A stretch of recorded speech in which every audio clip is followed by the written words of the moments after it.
Hello ළමයි ඔන්න මං අද යනවා ලොකු විනාශයක් කරන් එන්න. ඔයාලා දන්නවනේ මොකද්ද කියලා. මම කොණ්ඩේ කපන්න තමයි ගියේ. කොණ්ඩේ හදලා වැඩි වෙලාවක් තිබ්බේ නෑ. දිග කොණ්ඩේ නම් තිබ්බා දවස් කීපයක් යනකම්ම. මං කොණ්ඩේ වොෂ් කරලත් ඔය විදිහටම තිබ්බා. කපපු බෑන්ක්ස් කට් එක තමයි පොඩ්ඩක් අවුල් ගියේ. මොකද මම කැපුවේ මෙන්න මේ වගේ හෙයාර් ස්ටයිල් එක. අම්මා ඒකට කැමති වුණේ. ඊට පස්සේ නැන්ද බෑන්ක්ස් කට් කරලා දුන්නා. එයා මල්ලගේ ඕන කරන බඩු තියෙනවා කියලා හිතලා. ඉතින් බඩු මල් ළඟ නෑ, පුංචි ළඟනේ තියෙන්නේ. කොහොම හරි ඔය ගෙදර ආවට පස්සේ හවස බලනකොට ඔහොම තමයි කොණ්ඩේ තිබ්බේ. ඊට පස්සේ මට කිව්වා එකපාරක් බ්ලෝ ඩ්‍රයි කරන්න කියලා. කොණ්ඩේ චුට්ටක් වතුර ස්ප්‍රේ කරලා මම මේ දැන් ඒක කරන ගමන් පහන පත්තු කරලා හවස කොණ්ඩේ දිග කොණ්ඩේ නම් ඒ ටික කරාම හරි ගියා. ඒ වුණාට මගේ කට් කරපු බෑන්ක්ස් ටික නම් ඒ ලේයර් එක පොඩ්ඩක් අවුල්. කොහොම හරි මම ඒක කරන් ඉවරලා මම මේ දැන් හතු වගේව තැම්බෙන්න දැම්මා. හතු ටික තෝරනවා. පණ්ඩිතකමට මම දැම්මේ රයිස් කුකර් එකට. ඉතින් මුකුත් කරන්න බැරුව හිටියේ. මම මේ බත් එකක් හදාගන්න හදන්නේ. මොකද අම්මා කෑම හදාගන්න කිව්වා. එයාටත් හදලා දෙන්න කිව්වා. ඉතින් ඊට පස්සේ මම දැන් මේ චයිනීස් රෙසිපි එකක් බලන් ඒක හදන්න තමයි හදන්නේ. මහා ලොකු දෙයක් නෑ. මම ඔයාලට කලින් දාලා තියෙනවා. ඒකටම බත් එක්ක තමයි හදන්නේ මේ පාර. ඔය පෙරපු අබු කුඩු ටික සේරම හොඳට බැද ගන්න ඕනේ. මම දැන් මේකින් එක හිමින් බැද ගන්නවා. ලුණු නම් ගොඩක් කරවෙන දෙන්න බෑ. එතකොට තිත්තරයි. ඊට පස්සේ මම ওই පේස්ට් එක හදාගෙන පේස්ට් එක හදලා ඒකට ඔය මම බැදගත්ත ටික සේරම දාලා කලවම් කරා. ඊට පස්සේ බත් චුට්ට එකතු කරලා බත් ටිකත් හොඳට බැදගත්තා. මේ තියෙන්නේ මගේ කෑම එක.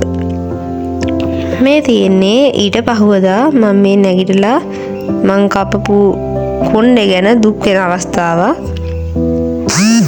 මම දැන් මේ උදේත් නැගිටලා කොණ්ඩේ පොඩ්ඩක් හදලා බැලුවා හරියනවද කියලා. ඒක හරියන්නේ නැහැ. තව මට පොඩි තැන් දෙක තුනක් තිබ්බ කපා ගන්න ඕනලා තිබ්බේ. මං ඊ ටික චුට්ටක් කපලා අයින් කරා. හෙයාර් ස්ටයිල් එක වෙනස් කරේ නෑ. උපකරණ බෑන් ළමයි. මම දැන් මේ හිත හදාගෙන නාන්න යන්න කියලා හදන්නේ. නාන්ගේ තෙල්ල ගෙනින්න තමයි ඔය ගියේ. එතකොට තමයි හරි අතල්ලා බලන් ඉන්නේ. මේ ගෙදර බල්ලා හපන හින්දා බූවල්ල හදන්න ගිහිල්ලා තීන්ත හැලිච්ච හින්දා මම මේ සෙරෙද්ද හොදන්න දැම්මා. ඒකයි කාමරේ උණුම තියෙන්නේ. කොණ්ඩේ චුට්ට සෙට් වෙගෙන ආවා දවසක් යද්දී. ඒ වුණාට ඕන කරන විදිහට තිබ්බේ නෑ. කොහොම හරි දෙන්න නාන්න ඕන හින්දා මම දැන් තෙල් ඇප්ලයි කරන්න තමයි යන්නේ. ටික දවසක් යනකම් ඔයිල් ට්‍රීට්මන්ට් එක කරගෙන යන්න කිව්වා දිගටම. මම දැන් මේ තෙල් ගාලා මෙන්න මෙයාව බලන්න ගත්තා. මෙයාව මම ගෙනාවර නැන්ද කෙනෙක් ගෙදර ගියානේ. ඒ නැන්දගේ ගෙදරින් තමයි මෙන්න මෙයා අරන් ආවේ. මම බලලා මගේ කොණ්ඩේ දැන් වෙලා තියෙන දේ ඒක පැත්තට දැම්මම හරියට දිනනවා. දැන් අනිත් පැත්තේ වම් පැත්තේ තියෙන කොට දකුණු පැත්තට දැම්මම රැලි ටික හරියි. ඒ ටික හරි මැදින් බෙදුවට පස්සේ දෙකම එකම පැත්තට තමයි කර්ල් වෙලා තියෙන්නේ. ඒක මගේ කොණ්ඩේ අවුලක්. අනේ මන් දෙතින් එක මගේ අවුල් නැති කරන්න බෑනේ. මම දැන් මේ හොඳට තෙල් ටික ගාලා ඔයිල් මසාජ් එක කරගත්තා. ඊට පස්සේ මම අද මගේ ෆේස් පැක් දෙකම දානවා. මම මුලින්ම දාගත්තා මගේ ආයුර්වේදික් මේ එක පිම්පල්ස් වලට මම යූස් කරන. මොබල්නේ මගේ මූණ කොච්චර පාට වෙනස් වෙලාද කියලා ඒකට. ඊට පස්සේ මම දැන් මේ ගන්නේ චැනට් එකේ විටමින් C එක. ඒක ගියවට පස්සේ දැන් මේ මම නාලාවේ අඳුරු හින්දා තමයි පේන්නේ නැත්තේ මූණ හරියට. ඊට පස්සේ මම දවල්ටත් හරි විදිහටම කෑම එකක් හදාගත්තා. හදේවල මම මේ නංගිලේ ගෙවල් පැත්තට යනවා උපුදු කතා කරලා ඉන්න. ඒ යනකොට නම් කොණ්ඩේ නැවට පස්සේ ටිකක් හරි ගිහින් තිබ්බා. ඒත් අර පිම්ම ගතිය අනිත් පැත්තටම තමයි එන්නේ. මම නිදාගෙන නැගිටලා ආව හින්දාද කොහොමද මගේ මූණ නිකන් ලෙඩ පාටයි වගේ වුණාට මම මූණ ඔක්කොම හොදලා කරාවේ. මම මේකප් මුකුත් දැම්මේ නැති හින්දා වෙන්නේ නැති. මම මේ යන්නේ මගේ ඉතිහාසයේ සර්ව හම්බෙන්නේ. මම මේ මල්ලි එකක් ගන්නවා සර්ව හම්බෙන්නේ යන්න. ඊට පස්සේ සෙට් තෑග්ගකුයි මල්ලිකයි අරගෙන මම මේ අම්මෙනකන් ඉන්නවා යන්න.